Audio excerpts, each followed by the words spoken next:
What a beautiful day. 31st of May and tomorrow is the 1st of June.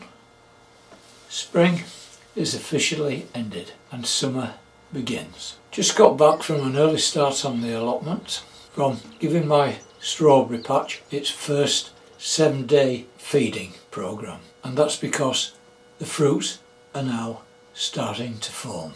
Showered and changed of clothing, and I'm all set to start recording the A-roll for the 4th week of May. My name's Mike and I make videos of my allotment and the occasional garden woodworking project.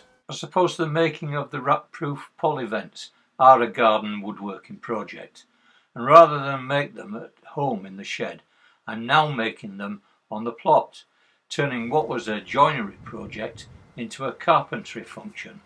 No machines, no electricity, only hand tools. The only electric tool is the battery powered drill. Using that imprint point, drilled the required 20mm hole. Place the completed hole drilled vertical member on top of the other, keeping face edge to face edge, used as a guide to drill the other vertical member.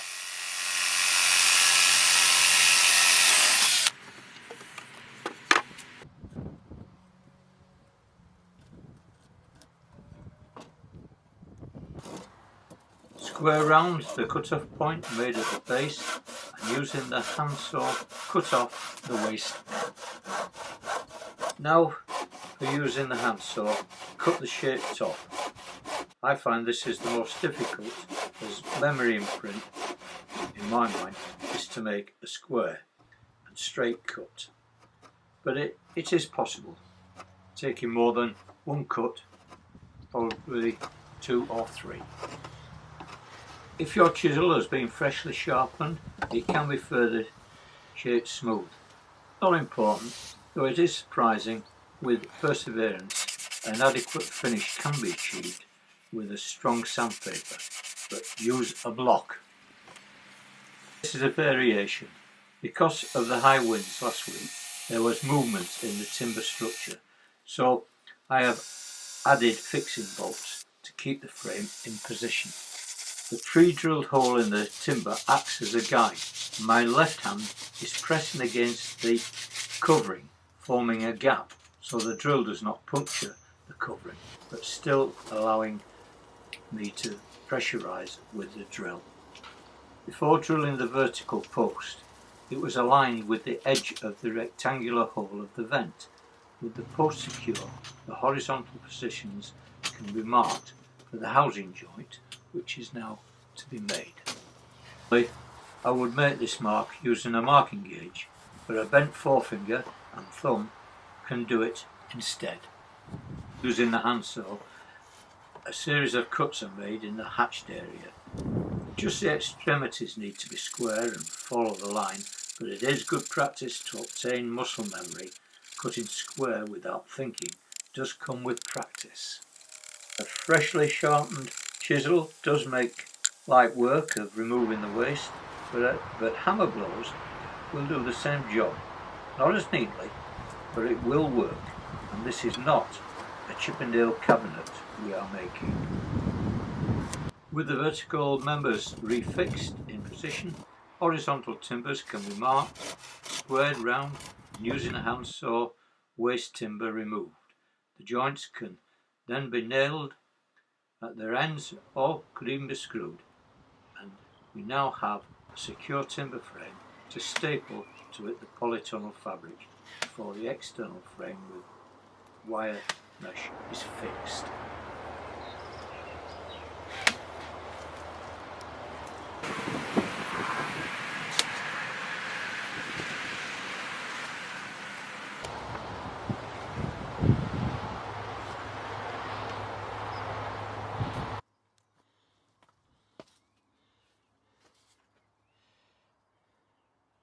My early sojourn to the plot is not due to any insomnia problems.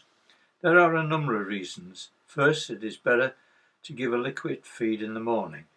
In the evening, it's still good for the plants, but it does make them susceptible to any fungal attack.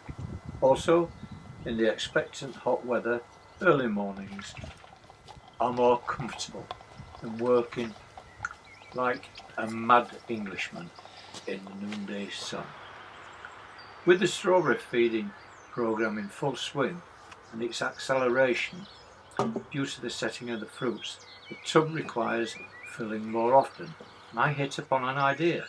While the tub is empty, why not put it onto the wheel platform, move it nearer to the strawberries, which would help in removing those unwanted weeds under the watering station, and more room to rebuild raised bed 3. And I can also water the broad beans. Why didn't I think of this before?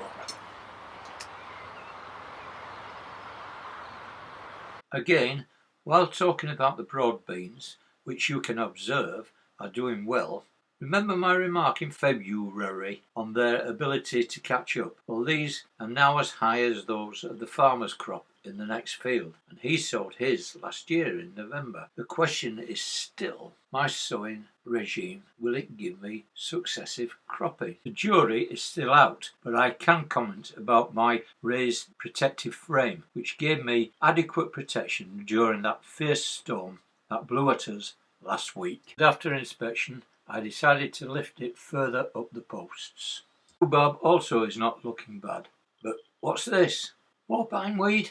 This has got to come out. A problem with bindweed is that if you leave a small bit in the ground, it will soon grow into a big bit in the ground. And no matter how careful, Sod's Law tells you, you have missed a bit, and is as proven by these small appendages at the base of the weed. This is how I deal with it. I place a fork just off centre and gently prise the fork back. Hold the weed firmly, do not pull or apply pressure. Inspect which direction the weed is travelling and reposition the fork accordingly, pulling it back as before. Lift the soil, and as the soil rises, follow the speed of its rise, but do not pull, and the weed will come out without breaking. Unfortunately, some will, and one just has to wait till it shows its face again. Broad beans might be looking good, but that path looks a real mess. It's time to get the strimmer out, or to be more precise, remember to bring a fully charged battery. I had just enough power to clear this one side, and then I remembered the spare battery was still in the boot of the car, and I collected it and able to complete this small patch. It is time to sow Swede. The packet says May or June, so I am slap bang in the middle. Swede were not successful last season, mainly because I sowed them in the root bed, and believe it or not, Swede are brassicas, so they are going back into bed 4 where they were last year, but this season it is a brassica bed.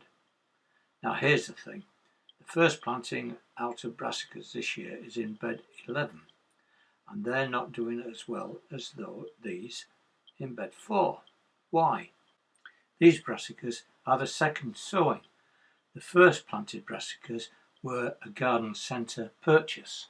My first thoughts is my mulch for bed 11 is spent potato compost, which I didn't replenish, should have done. Bed 4 has been mulched with the new Silver Grow farmyard compost, which to date has impressed me. I mean, look how easy it holds. What is running through my mind is, should I have pre-soaked them? The seeds. This thought came into my noddle due to the questions raised by the fermenting of nettles. Now let's make something clear. This is not the traditional method of steeping nettle leaves for 6 weeks. That stinks to high heaven. This is a 6-day process developed over the centuries in Asia and in particular South Korea, and they pre-soak seeds with 2 drops of an eyedropper in half a cup of rainwater. The questions are, for how long and does it work? It's tried as a foliar feed, or it can be a direct feed to the roots. But when it's used as a direct feed, it's 1 spoonful to a standard watering can. Which is another reason for the early starts on the plot, collecting dew-laden nettle leaves. And now is the best time before the nettles start forming seeds. And for a general foliar feed or direct feed, the quantities are 1 part in 500, which is 2 millilitres per litre. So this is pretty potent stuff. In my mind, the Asians use different vegetables, for instance banana flowers. English nettles are only found in the UK, so research is needed. Making the solution is dead simple. It's quicker than getting into the car, going off to the garden centre and buying, say, a bottle of Tomerite off the shelf. I've made some this week, and this is a sample after 4 days. I am doing the prescribed 6 days, which I will discuss with my fellow potowners next Wednesday. But I wanted to show you just what it looks like. Now here's a thought. It looks just like the organic strawberry fertiliser I'm using on my strawberries.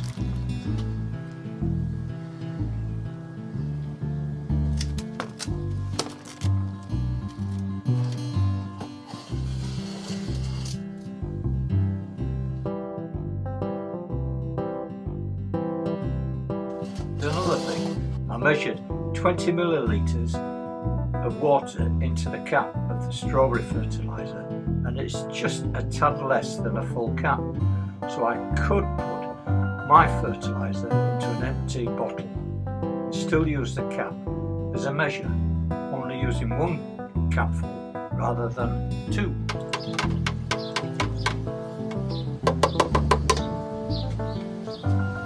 We'll do just water, which is this half here, so we'll take those away.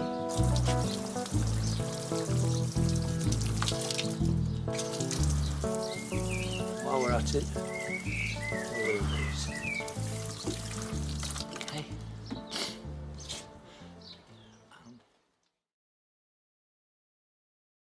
Well, that's the A roll done. Gee, it's a long one this time. Let's see if I can get all the B-roll attached to it. It's going to be difficult to get this one done in 10 minutes, but I'll do my best. Okay, well, thank you for watching. Hope you enjoyed it, and if you feel so inclined, a thumbs up would be well appreciated. If you've not already done so, please subscribe, and do please comment. I didn't get many comments. I've got some, but I didn't get many comments on the nettle concoction. We'll see how that goes this time. I've got to start doing some recording. Anybody with that experience of database collection, that would be really useful.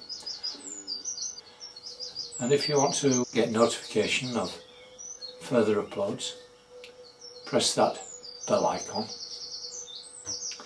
Which just leaves me to say, take care of yourself, spend plenty of time in your garden, let's get growing stuff, and for now, let's say bye.